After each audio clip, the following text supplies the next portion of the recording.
Thank you very much, Gavin. Thank you everybody for joining this presentation today.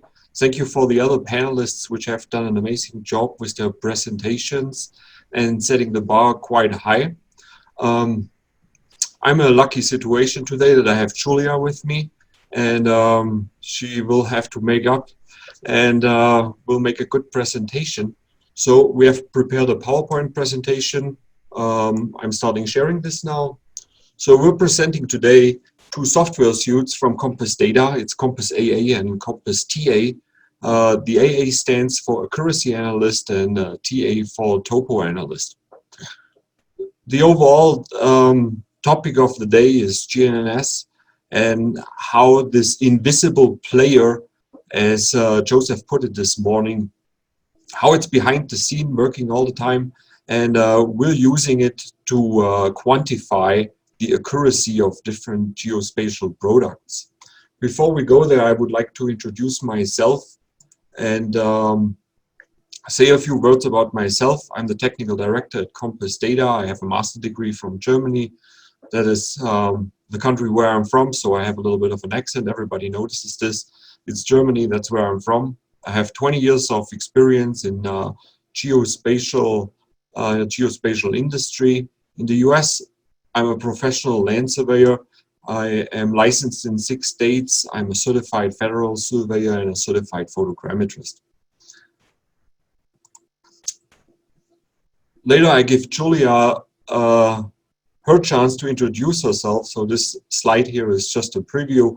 Julia will do this later for herself, an introduction, just really quick. We poached her a while ago. She's working now at CompassData, and we're happy to have her as a control freak on board. And she will later do the software demonstrations of those 2 pieces of software that we would like to introduce.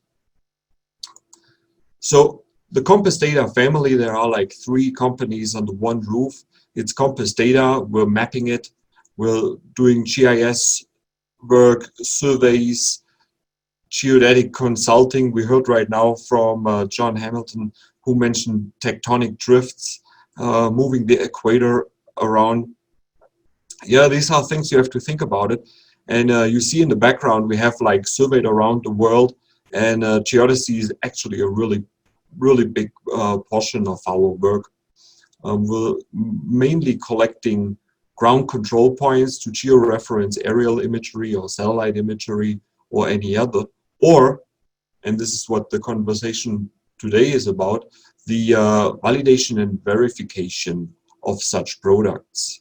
We also offer UAS services from our sister company here on the very right, that's Compass Drone. Mobile mapping, we're an imagery reseller and an Esri business partner. So I just mentioned Compass Drone, flying imagery, helping with the services, processing, training, and even hardware. CompassCom in the middle is a tracking solution for mobile assets in real time, so they will be displayed on a GIS system. Like imagine how the GPS, GNSS sensors catch the satellites and leave their breadcrumbs as a car drives down the road, or as multiple vehicles or Motorola phones or any of such instruments are tracked. There's a synergy between the companies, obviously, but today we're talking about CompassData. GCPs were surveyed by GPS, and then we will use it to verify software products. A quick word to our GCPs. They have been ISO certified, and also they have been recognized by the Federal Aviation Administration that we have accurate, consistent, and standardized products.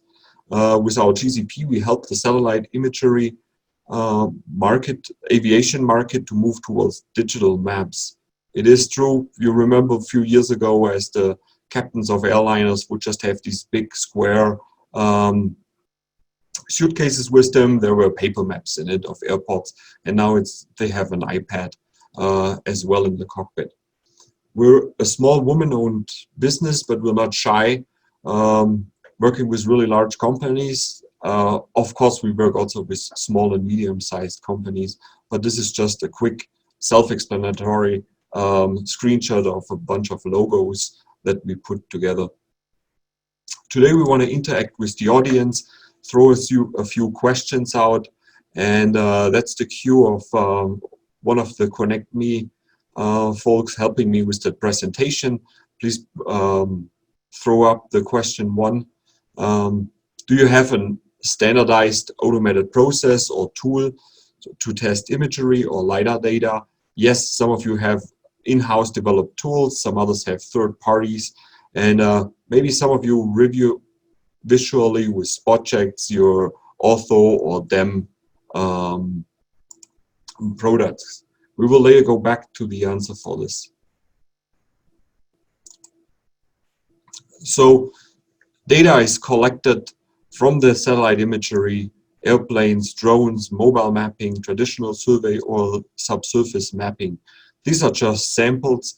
Today I'm talking about imagery, LiDAR, and products from the mapping world, and how these products sometimes have or lack georeference. And this is a very good sample to get started with this. So some imagery 101. The resolution. The size of a pixel is the resolution called ground sampling distance. I think it's self-explanatory. If we're having a satellite image on the very right that has a 1 meter resolution, we wouldn't see the person laying in the grass as we're seeing on the left with a drone image with one imagery. Keep this in the back of your mind as we're moving on forward to discuss accuracy. So each of those pixels, large or small, have corresponding X, Y, and Z locations or coordinates that relate to the real world. In Jean-Yves' presentation earlier, we saw one of those checkerboards. It was so easy anybody could pick it up and carry it around. So small, I meant to say it was for drone referencing. This here is for satellite referencing. It's much bigger. We surveyed a point in the middle of it to get an accurate real-world coordinate that we later compare with the imagery. So if a product has a specification of 1 meter accuracy, we would expect that somewhere in this yellow circle, our real-world measurement would fall, and as the accuracy degrades to the right, we would be okay if the imagery doesn't match 100%. So this is the specification of accuracy.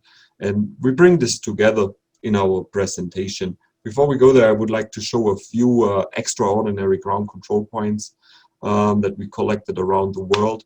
So the one at the top is at the Syrian border, but on the Turkey side. On the right top, we're at the Arctic Circle in Canada. Bottom left is interstate or highway entering Tehran in Iran, and at the bottom left we have a concrete dock in Sweden. The round photo in the middle shows a rock. That's in Alaska. So we had to go out there with a helicopter. There is no man-made feature, so we basically picked a rock. Usually these are all secondary GZPs, but just for the sake of it, I wanted to show this today at the presentation to really bring the point home that there is ground control points available and that we surveyed them around the world and that they're needed for such software, as we will see in a second. So we're the control freaks. I leave it at this. Maybe we can review the results of the question one. In the meantime,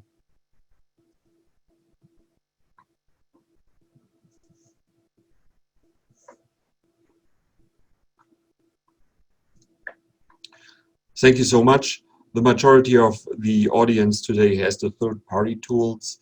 A few have in-house developed tools, and very few, or 13%, do visual spot checks. It depends on the requirements of your product. However, thank you very much for participating. There will be 2 more questions that we address then later. As promised, I would like Julia to introduce herself, and here she is. Julia, I give you the controls right now. I turn off my video. I'm still on with the microphone, but please take it from here. Sounds good. Thanks, Philip. As we've been saying, I'm a control freak, which here at CompassData means someone who has a focus on surveying at a high level of accuracy across the world, no matter where the project is.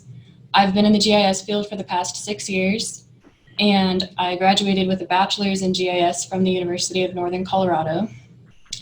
I recently became a certified drone pilot with Part 107 license, and I was able to achieve that licensure through the help of Compass Drone's Part 107 course.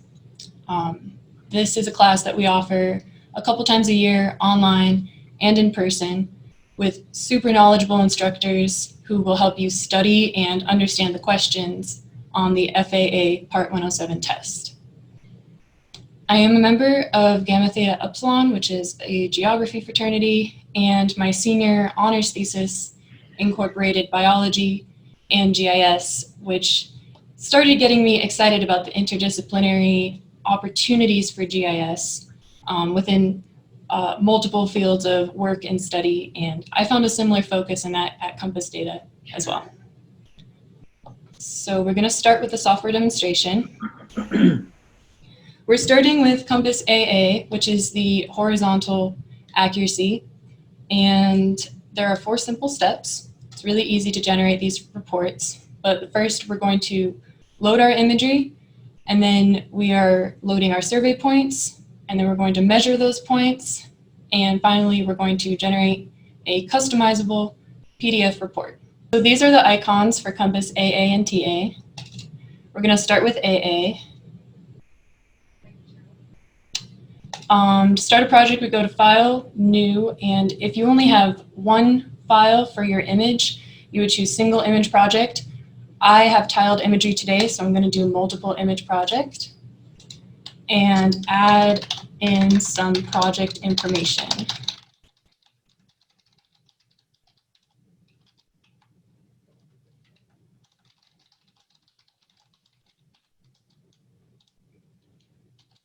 I believe there's a Leica sensor for this.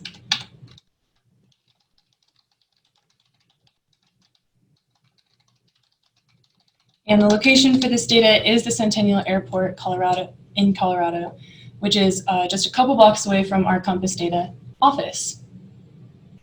Okay.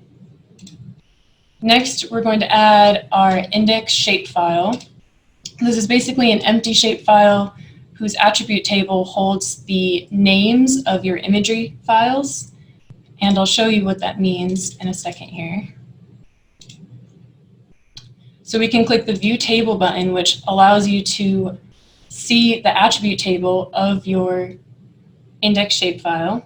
Here in the name column, you can see this is where my tile names are with their .jp2 extension. So that now that I know that that's the correct column, I'm going to use that and then route to my imagery folder. And here you can see all the different formats that Compass AA accepts, such as TIFFs or JPEGs. I used JP2. And to visibly load the image, all you say is drag load images. So we loaded our imagery, and we're going to load our survey points. That brings up your CSV. And here we're going to assign the column names to the software identifiers. This can be super helpful because you don't need a strict template to import points to Compass AA. You just have to assign the correct columns to the correct IDs over here. And we can add survey pictures, which will show up on the final report.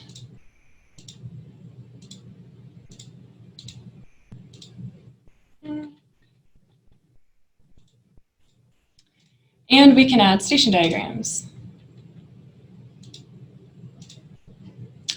Cool. So here are our points.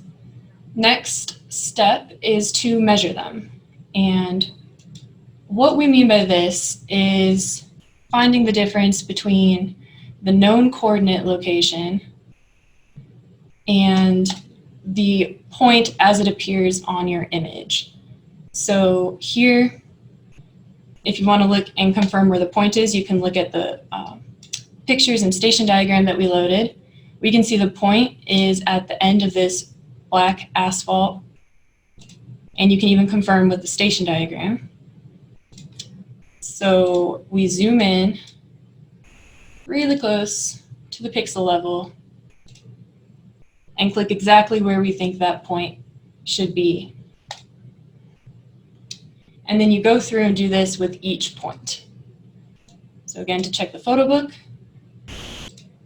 we see it's on the end of this concrete pad.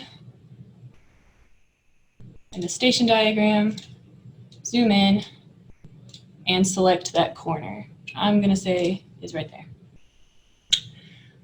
So you'd go through and measure each of these points. I actually did this previously to save some time. And I can open up that report right here.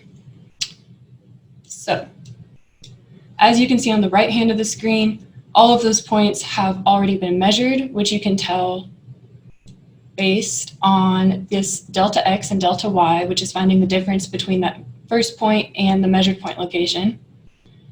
In the bottom left corner, you can see the some visual summaries, such as a circular error plot and a vector offset plot, which will show you in which direction the points had to be shifted to adjust to the imagery. And then in the bottom right, you'll see some summary statistics about the data. Finally, you might notice that these have been highlighted red. That is connected to the threshold down here, which you can make unique to your project. And say I wanted it within, say 1 foot.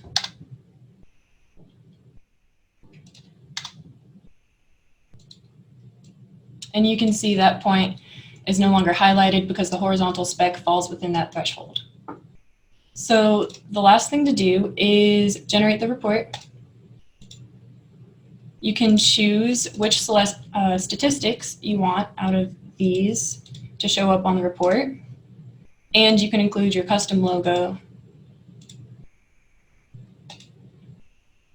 Save. And I wanted to take a quick note to say that the file format I was using as I was loading data isn't necessary for this software. That's just something we at CompassData have found works best for organizing data. But this is going to run through all of these points.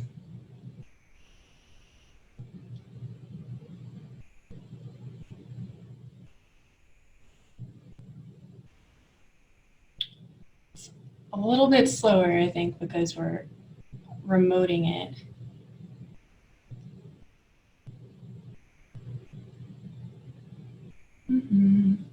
Maybe in the interest of time, I will show you a report previously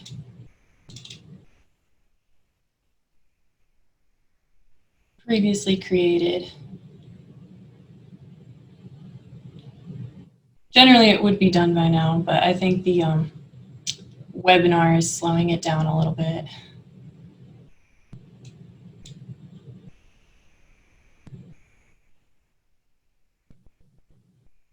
Possibly my computer.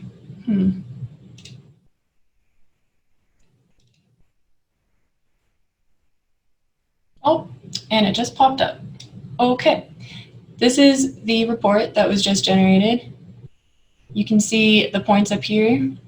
There's our vector offset and their circular error plot, those error statistics, and a list of the points and their delta X and delta Y. And finally, an aerial overview with the survey picture underneath it. That's it.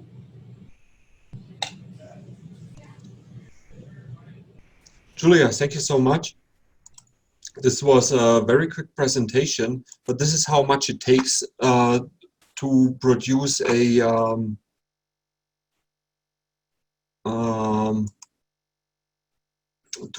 report with Compass AA. Am I sharing the right screen with you guys? Are we back at the presentation? Yes, you are. Thank you. Yes, you're good.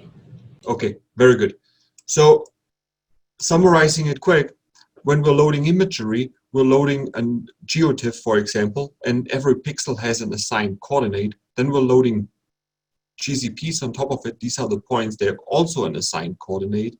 And the difference between those two points, which in an ideal world would fall in the same position, will be measured and then in a generated and then a report generated.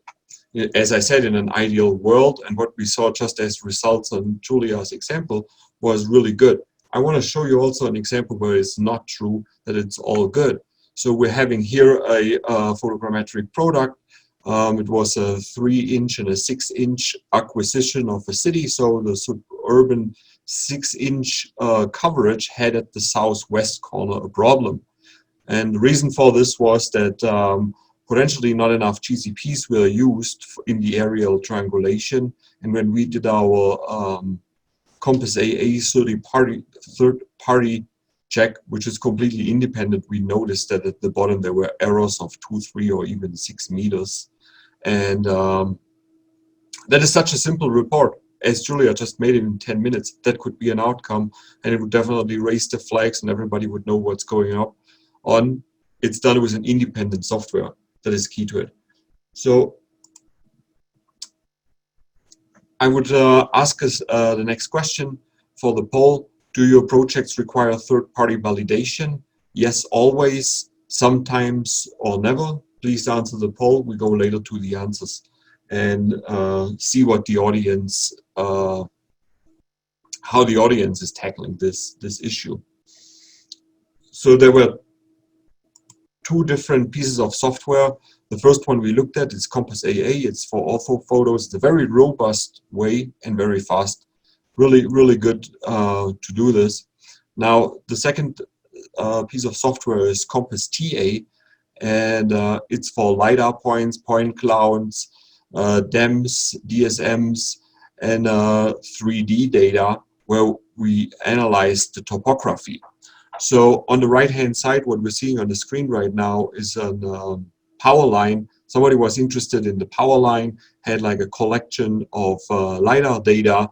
However, how can we guarantee, or the vendor of this data, that this data matches the correct georeference of an overall geodetic frame and a datum. So, and the way to do this is doing a test with test points. On the left-hand side, we have like 2 different tests that are usually happening in the field. We're surveying with GNSS, GCPs on flat ground, make sure that the flat ground is good. If there's a vegetation removal process coming, we also survey with a total station. That's the turquoise and gray instrument. Points underneath canopy, and ideally the LiDAR sensor penetrates the canopy. Afterwards, the vegetation can be removed to a bare earth model, and then when we do a test, this would all come together. So very similar than the previous presentation. In Compass TA, Julia will do the demonstration. She first will load data, then she will load points, calculate statistics, and generate a report. This time, it might be even go 1 or 2 minutes faster than before. Julia, I don't want to rush you into this. Please take it from here. All right. Compass TA is very similar to Compass AA, which makes it really easy to master. We are again going to go to File, New. This time there's only 1 selection for Topo Data Project. But we are going to add metadata again.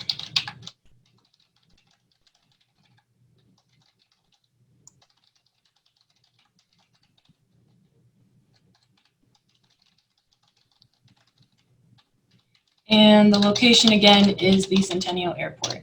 Although this time we're using a DEM and LiDAR data. So we have another index for this. It's going to look slightly different. We can view that table again. And as you can see, there's only one row this time. And my image name is this dtm.tiff. And here is where the names of my last files live. CompassData accepts LAS 1.1 through 1.4. So I'm going to go to image name, 1.4.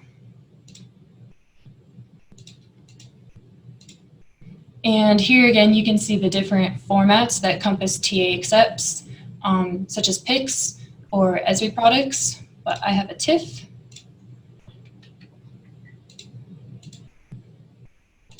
And here is where you could really play with the full functionality of CompassData. As Phillip was talking about, we collect LiDAR points in vegetated areas or bare earth areas, or basically points with different land classes. And CompassData would be able to calculate the statistics for each of those separate land classes. But in the interest of time, we are going to make everything bare earth.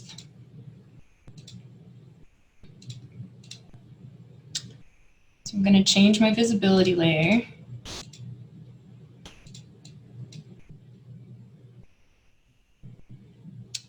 And here you can kind of see the outline of the Centennial Airport right there, and a road, but all elevated features have been removed from this bare earth model. Next thing is to add your survey locations.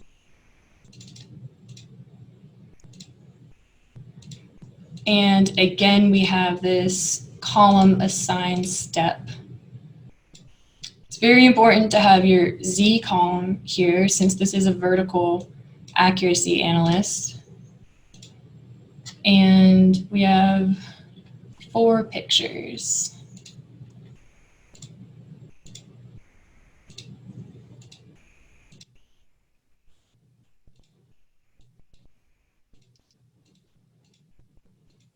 I'm going to ignore my first row of headers.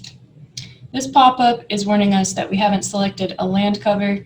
That's okay, since they are all going to be one class.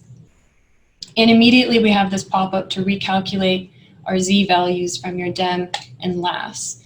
And if you look on the right hand of the screen, you see those values automatically populating. Basically what's happening here is the software is looking at the elevation. Whoops. Looks like it did not find that last file. It's okay. It's basically finding the elevation at each of these points and then comparing it to the elevation in your digital elevation model or your LAS, which I'm going to double check that I put those in the right spot.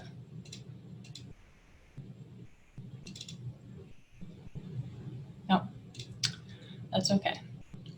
Anyways, we're not going to do that again. The last step is to calculate your summary statistics, which pop up right here. And finally, after setting your LCs one more time, create a report, just like we did with Compass AA.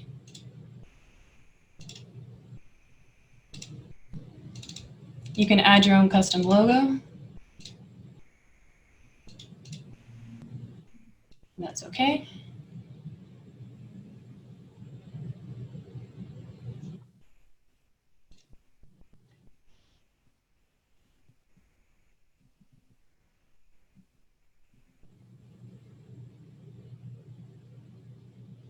And over here, our report has popped up showing the tile data area where our bare earth, oh yes, that was not selected because my computer seems to be acting funny.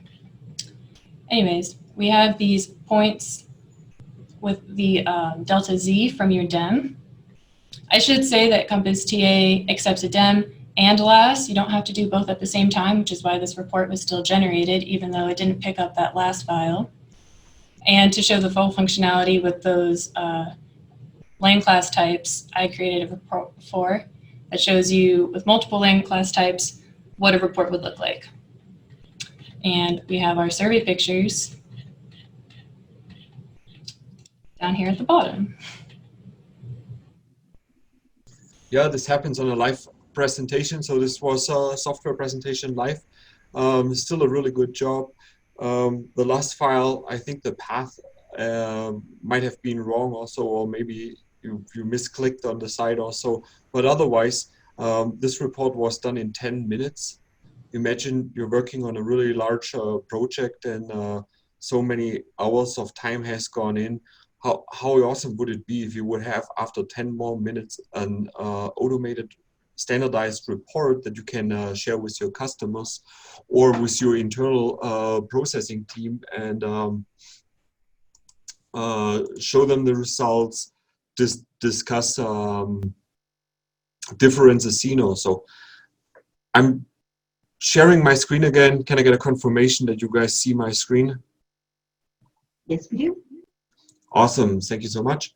So in short, CompassTA, the demonstration that we saw, first data set is loaded. It could be a LAS file, it could be a DEM file, or a point cloud. Then we're loading GCPs on top of it. Statistics are calculated automatically to show the differences, and a report is generated. We made a bit of a shortcut. We threw these points in for the sake of the presentation. To keep it short, we all decided let's just use one land class. Very often there are multiple land classes. I want to just on a static sample show you how that looks like. This is a project in the northern end of the Mitten in Michigan, Traverse City. So we're seeing the project area in the middle. It's an AOI that spans over 5-6 counties. In the center is Traverse City, and we surveyed control points, but we also surveyed independent checkpoints. On the top left, you see like a yellow circle that indicates that we surveyed a point in brushes and vegetation that is higher than 3 feet but lower than 6. The green circle would then be a little bit of forest that is standing there. The blue square is a bare earth point to check in a first go around the NVA. These are terms that a lot of people probably know. NVA, non-vegetated vertical assessment points, and VVA, which are the vertical vegetated assessment points. At the bottom there are just 2 samples. An area which is forested but short enough that we still can use a GPS. And then sure enough, as our surveyor was out there one day, the weather is fine. The next day there is snow. So it was not too bad. However, we continued our survey, collected a variety of land classes, and then the software, which we haven't shown, can actually, produce these histograms, the statistics, which are very important for an overview, that are sorted by different land class. So the upper bar shows urban areas, and the lower one show the tall grasses. It seems like at the lower one that the tall grasses, the differences for tall grasses between the 3D model and our surveyed points is clustered on the right-hand side. That is true, but on the right-hand side is also the 0 mark, so it's all hovering around 0 plus minus half a foot, versus there was one outlier which was at about 2 feet. This would be like a very good summary to quickly see how many outliers there are or what the distribution is. Maybe there's an investigation needed. Maybe in this area there was some standing water. We had at some point a parking lot point where everything was flat, but on that parking lot was a 3 foot error. And then it turned out, yes, we surveyed right at around the beginning of the winter, and there was a snow event, and the snow blowers, they just piled the snow in the center of this parking lot, and that was causing this error in the LiDAR model. So moving on in the presentation, I would like to review the results of question 2. do your projects require third-party validation? And a lot of the audience says sometimes. And then it's almost an equal split between yes, always, and never. So there's quite a demand for third-party validation. And ideally, a third-party validation is done by an independent contractor. At CompassData, we're doing this. However, I want to move on. Thank you for participating in this question.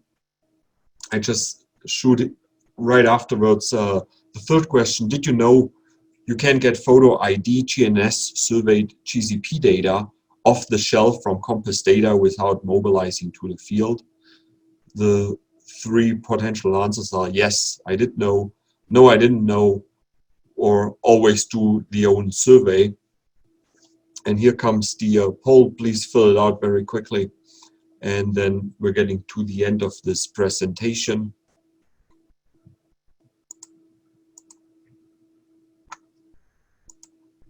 So what you have seen all the time in our backgrounds when we presented this world map. And we are truly control freaks that we have established ground control, photo identifiable, surveyed points in the field around the world. And each of those red dots represents a cluster of points. These were project areas. So the single ones sprayed across Russia. We had airport projects where we surveyed 10 to 20 ground control points surrounding an airport to georeference Maxar imagery. And now the results for that question 3, if you didn't know until now you probably know, yes, there are these points available from the field, from CompassData, off the shelf. We have been already for you in the field.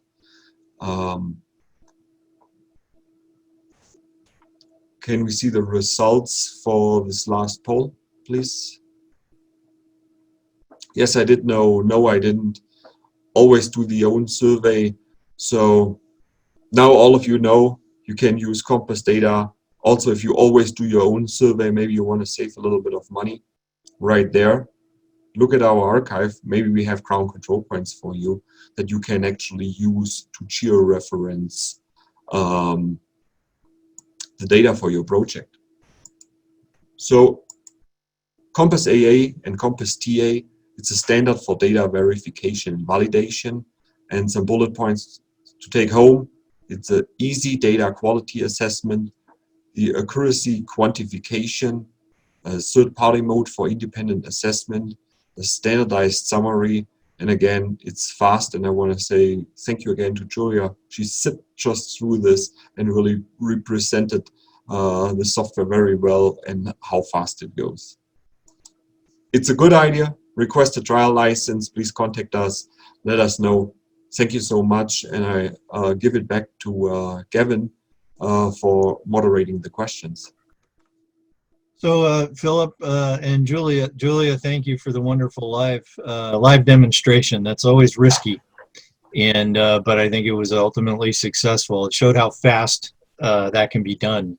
So and then people can even go back out and shoot some more points if they're required to, and then run it through the same type of process. So the questions, we only have about 5 minutes left, but the question is about your ground control point, your GCP library, for lack of a better term. How do you decide where to survey the ground control? I mean, is it by contract, existing contracts, or purely on spec? What's the mix? They're all project-based. So we're going around the world, and maybe if we have a surveyor who's driving from the northern part of Italy to the southern part of Italy, that he stops along the way and surveys a few ground control points. We put them in the archive and make them available to the public. Otherwise, these are projects that we have done work around the world. We're doing this since 20 years, and we keep meticulous documentation. We are control freaks on ourselves as well, and keep all the data, keep photos, and document it very well for future use. We usually have specs based off of the different customers or projects. So we normally survey within those specifications, but always making sure that it's a good ground control point to begin with. Okay, and I know you answered this question online in the Q&A box, Philip, but there were questions about, well, you know, I'm on the West Coast. We have plate velocities. How are you, you know, handling this for the customers about, as John Hamilton pointed out in his presentation, the equator moved 24 centimeters, the point on the ground. So if you could share that with the audience.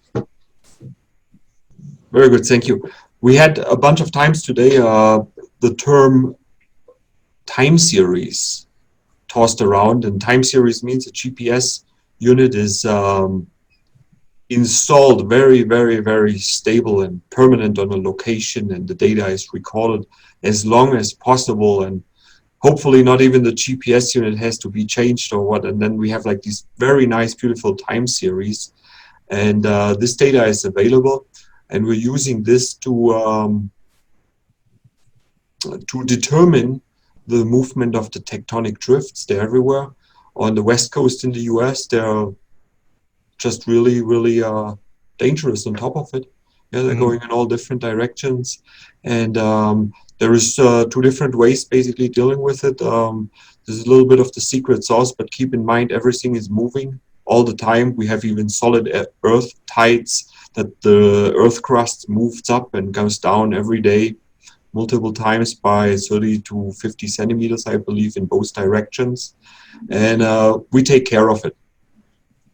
I also wanted to say our archive is in the process and almost complete with being updated to a web format, and all of that has the metadata of the point when it was collected. So customers in the future will be able to just get that link and download their points from there. Okay, and there's great tools like the HTTP with NGS for you know, going forward and backward in time. So this is, well, we're going to move on to the next session, but thank you again. That was very informative, and you know, also, you know, want to thank Compass for being one of the sponsors of this whole event, as well as has sponsored several of these events. Great. Looking forward to hearing more from Compass in the future as well. Thank you. Thanks, Yeah. John. Thank you.